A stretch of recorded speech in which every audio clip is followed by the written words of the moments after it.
Hello, everybody, and welcome to this week's edition of The Late Sub. I am your host, Claire Watkins. It is the week of Wednesday, April 30th. And this week, we are going to talk about the death of the super team. We're going to talk about Gotham FC, who don't look bad this year at all. In many ways, they look better. But I want to talk about their success in 2025 through the context of 2024, where they came from, where they're going, and why I think that it's a good example of why super teams do not work in the context of the NWSL. Let's dig in. So, a wacky weekend of games in the NWSL this week, but the main storyline that stuck out to me was Gotham. We got an additional game from them because of their Champions Cup commitments. They played 3 games this week as opposed to 2. Some big wins, 1 big loss. They beat Angel City 4-1, huge result. They lose to Portland 4-1 that Tuesday, and then they go on to travel to Washington to beat the Spirit 3-0, huge flag in the ground type win against the Spirit. That's a top 4 team. They're going to probably see them many times this season, possibly in the postseason.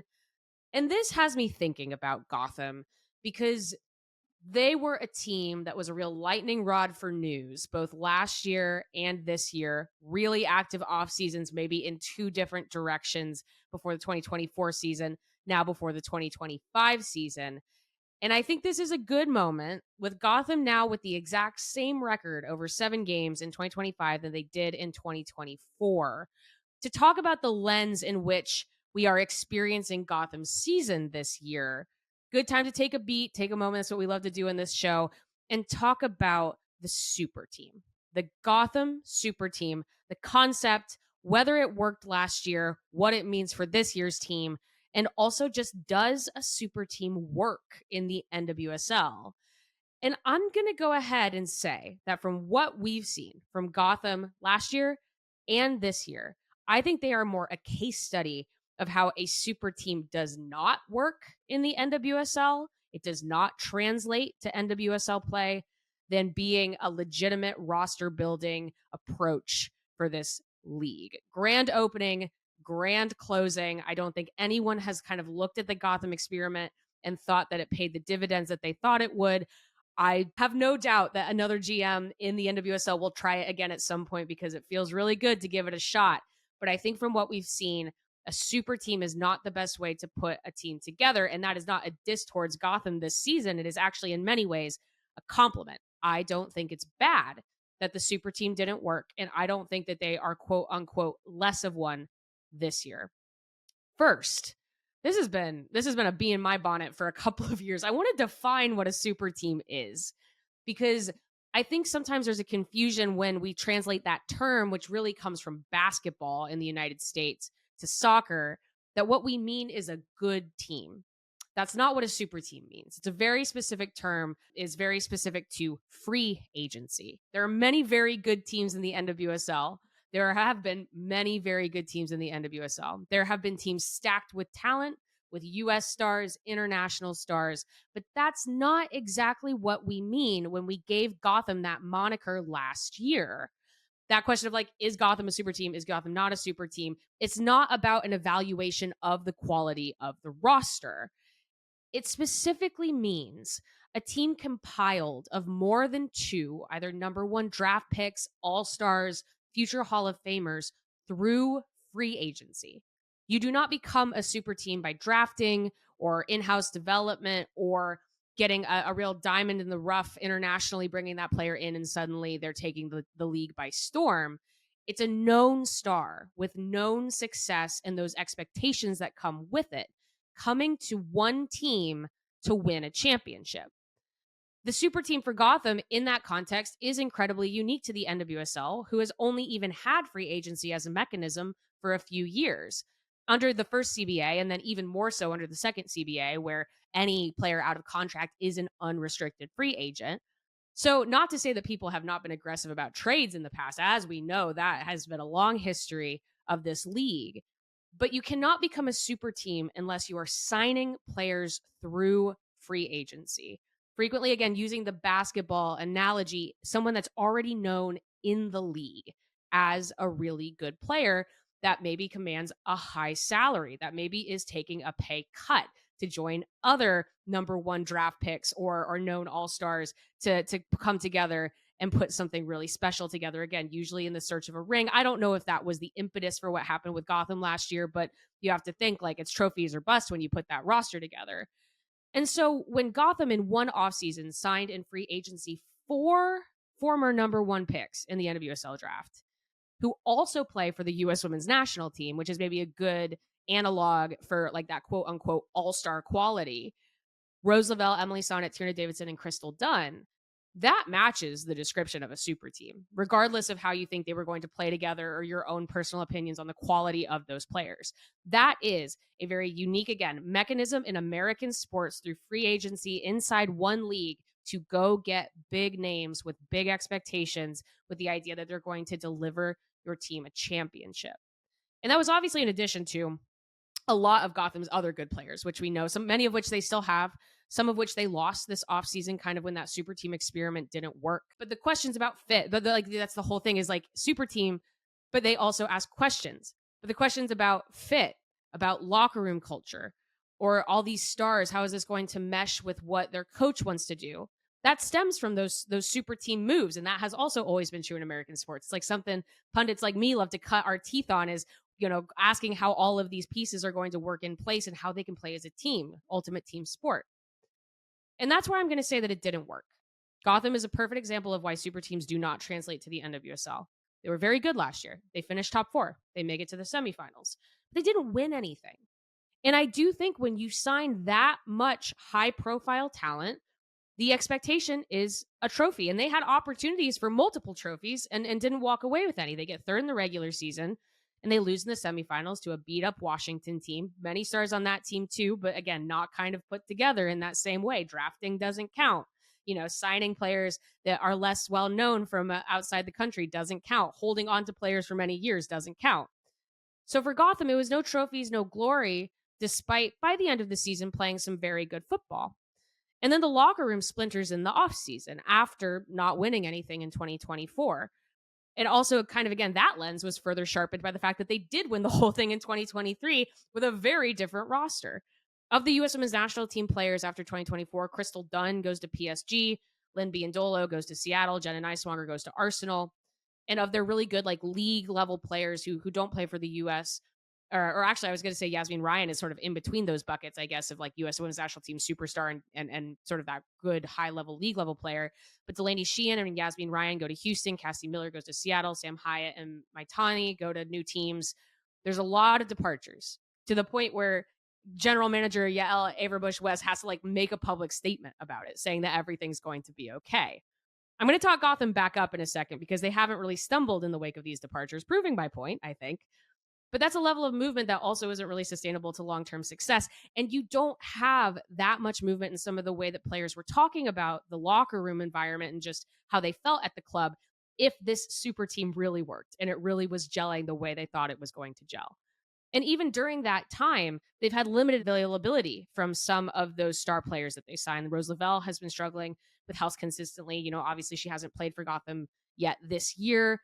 Poor Tierna Davidson suffered another ACL tear early this season. Going in on, all these names in 11v11 sport, and then those names either struggle or they're on the bench. Crystal Dunn did not play very much for Gotham in 2024. She took an extended leave of absence after the Olympics and then, moved on from the team after that. Maybe your coach has to pull authority to, talk to a player like that about what their role is. And maybe there's a disagreement about it. This is no inside information, but just like what you were seeing from the outside of a player being in the team and not being in the team and different roles. I think that causes stress on your locker room because, and I don't think it comes from nowhere. I'm not accusing players of coming in with big egos, but when you sign a lot of U.S. women's national team players, that does come with expectations, not just to win, but other consideration. And I think the concept, again, of this super team as defined at the top of the show, it over prioritizes U.S. women's national team players. Maybe by design. Like I said, I made a definition and then I said too much U.S. women's national team players, but that is exactly what we were looking at, is we were looking at a team that went all in on established U.S. stars. So you don't see Orlando be thrown around as much like a super team, right? Despite the wonderful Brazil contingent that they had last year, or Barbara Banda, or those great signings, or, coaching up Emily Sams to get some U.S. Women's National Team caps. You don't see Kansas City getting the super team, getting that moniker, despite the fact that they've got a lot of really high-level, league-level players, a couple international superstars in Temwa Chawinga and Dabinia, and they're a very, very good team. It's about the aggressive U.S. focus. And it's not really about developing U.S. stars. I'm not talking about the clusters that you see on one club when a team coaches up players, right? You see that sometimes where suddenly Washington has a bunch of U.S. players, or suddenly, I'm thinking like back in the day, Chicago had a bunch of U.S. players. That was about development. You're developing those players to get U.S. attention. This is not about bringing in established U.S. stars. And those U.S. stars, and I empathize with this, they have other pressures when they come into a club team. They need to be playing a certain amount of minutes. They need to be playing in certain positions. And even though U.S. soccer does not still run the NWSL, on the player side, I do still think that's a real part of everything they think about every day. And they want to be part of a team, and they want to be contributing.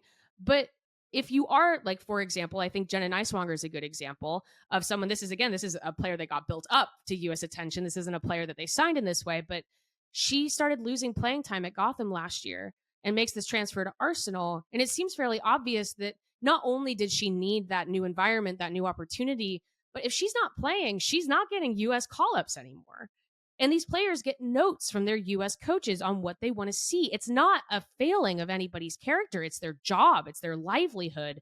And to get back to that level, they have to kind of be of two minds of what's best for them, which is why, again, I think you saw a lot of player movement in this offseason. And I do think that those considerations put a strain on a locker room. I think it makes it difficult for a coach to have full control over the type of team they want to see out on the pitch. I don't think Emma Hayes is calling Juan Carlos Amorós up and saying, here's what I need you to do.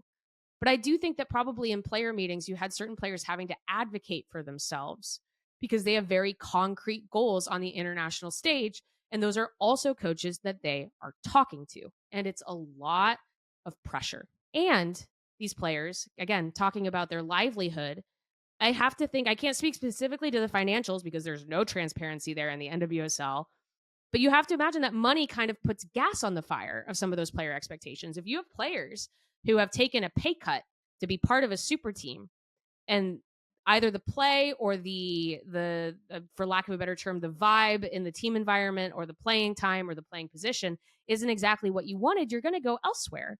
Because these players who come in, who are well-known, well-established, expect a certain level of respect financially.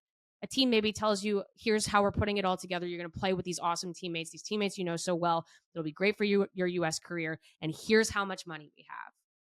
I think if that doesn't go exactly to your expectations, you have to make a change.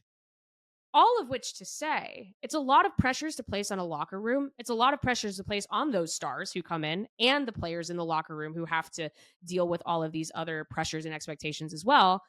And it's also kind of silly to me because the NWSL is in its international era anyway. Let's talk about Gotham's MVP candidate, Astaire. Astaire this year has scored 7 goals in 4 games, which is absolutely ridiculous.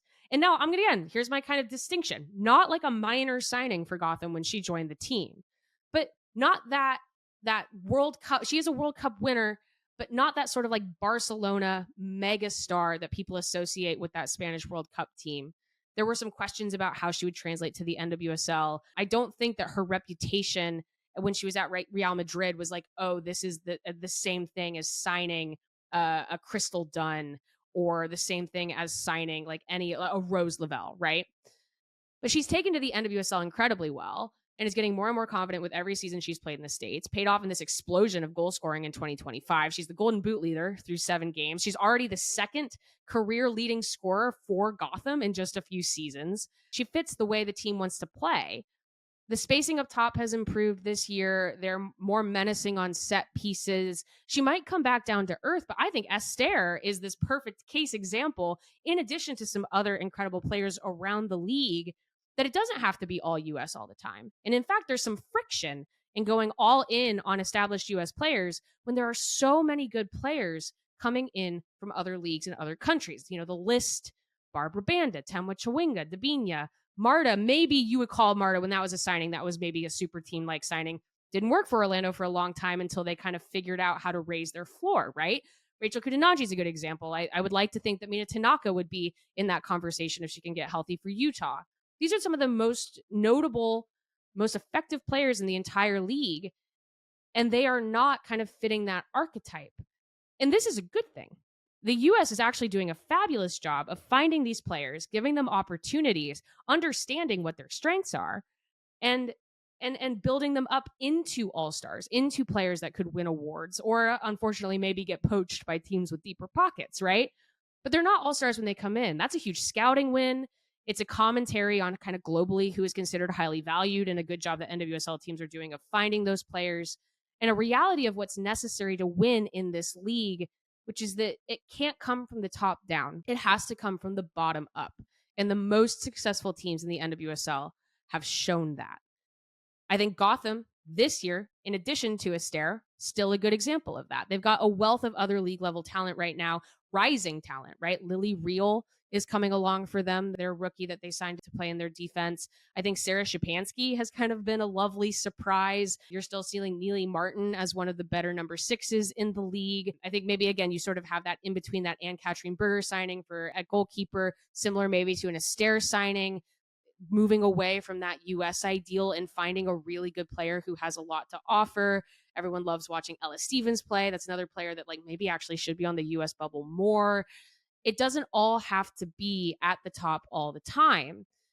And I say that as a positive because, and this is my final point for this week, the NWSL as a league does not really want or reward super teams.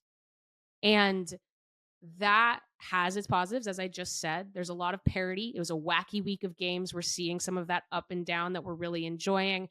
No one team above the pack.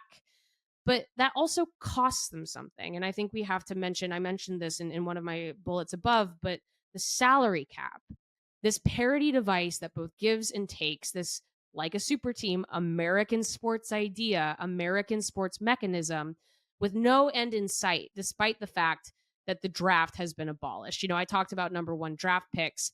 That element is never going to happen again anyway, because you're not going to have number one draft picks. Again, an example of why super teams kind of a flash in the pan maybe for this particular moment of the NWSL. But it really doesn't seem like the salary cap is going anywhere. And that means the NWSL isn't in a place either to reward established stars for the wages that they probably deserve. And it means that they're probably not in a place to draw those players from Europe. Again, maybe these established you would call like all-stars, perhaps like international notoriety is the best equal measure for that in soccer. And so for players, and I'm not going to act like the median salary of the NWSL is low. That is not true. The average NWSL player is getting paid a really fair amount. Those numbers have been kind of in response maybe to some of the criticism. The NWSL has kind of released some of that info that like the median player at the NWSL is really doing fine. But we're talking about big stars, super teams. We're talking Chelsea. We're talking Barcelona. We're talking Lyon. The best of the best. That is not what the NWSL is built for.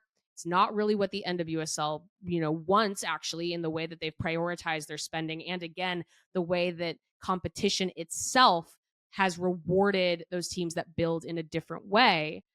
And so that maybe leads to a year like this one where we're kind of like, who is the superstar? Who is the one player to lead them all? Who is the established US star? The US is figuring that identity out right now. And for better or for worse, those rising stars like Barbara Banda, like Thelma Chawinga, there's sort of an anxiety that at some point those players will simply leave because there are better financial opportunities elsewhere. I think it's really interesting how when players come to the NWSL, they talk about the crowds and they talk about the fan base and how big they are. And you even see it sometimes. And like, this is like, I'm not trying to talk smack, but you watch regular season games in Europe, women's games, and there's not a lot of people there. And there are some incredible teams playing in really small stadiums for not a lot of fans, but they're getting paid like they're paying in front of 20,000 people a week.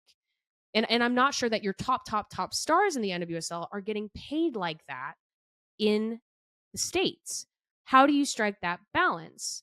Gotham themselves said that part of one of the constraints of this offseason was that the growth of the salary cap wasn't exactly what they were hoping the team would be able to spend this year. U.S. captain Lindsay Heaps mentioned this. She's been playing in Lyon for years, that the cap is eventually going to cause talent loss for the NWSL at that top level. And that is the dedication that the NWSL has committed to. U.S. stars will develop here, always. They'll stay here too. U.S. players want to play in this league, and they'll make that work, as we saw with Gotham, and as we even saw with these many U.S. stars who even left Gotham, like the Linby and Dolo trade. They find other opportunities in the league. But the NWSL has kind of decided that they don't really want the Gothams of the world. They don't want roster stashing or this top-down talent that can really bulldoze the league. That is the opposite of what the NWSL is selling. And I think that's both cool and a little bit of a harder road sometimes. And what that means for kind of global market share, I don't know. But I kind of appreciate Gotham going through all of this so that we can analyze it, kind of say that it didn't work, identify why and how it relates to where the NWSL is right now and sort of the role of the US star in the NWSL, and go forward. Because I do actually think Gotham is going to be more balanced this year than they were last year. And I think that they could win some of those trophies that eluded them. But we will just have to see. And I'm excited to be along for the ride. Some high highs, some low lows, but the Gotham experiment continues. The Late Sub is part of the Just Women Sports Network. This show is written by Claire Watkins and produced and edited by Parker Fenton. To get more of your favorite women's sports content, subscribe to the Just Women Sports newsletter and follow Just Women Sports across all your favorite channels.